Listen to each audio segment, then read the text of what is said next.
જમ્મુ અને કાશ્મીરના કથુઆના સન્યાલ વિસ્તારમાં આતંકવાદ વિરોધી ઓપરેશનમાં 2 આતંકવાદી ઠાર, 4 પોલીસ જવાનો થયા શહીદ.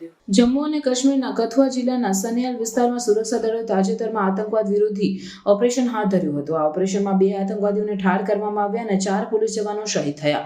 સુરક્ષા દળોએ સ્થળ પરથી હથિયારો, ગોળીબાર સામગ્રી, શિયાળાના વસ્ત્રો, પ્રથમ સારવાર કીટ અને અન્ય જીવન જરૂરી વસ્તુઓ જપ્ત કરી. આથી સ્પષ્ટ થાય છે કે આતંકવાદીઓ લાંબા સમય સુધી અહીં રહેવાની તૈયારીમાં હતા.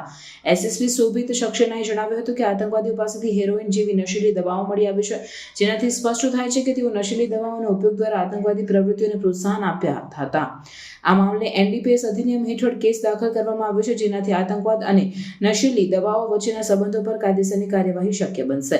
આ ઓપરેશનમાં સુરક્ષા દળોએ આતંકવાદીઓ પાસેથી M4 રાઇફલ, AK-47 ગ્રેનેડ અને બુલેટપ્રૂફ જેકેટ જેવી યુદ્ધ સમાન સામગ્રી જપ્ત કરી. આથી સ્પષ્ટ થાય છે કે આતંકવાદીઓ મોટા પાયે હુમલાની યોજના બનાવી રહ્યા હતા.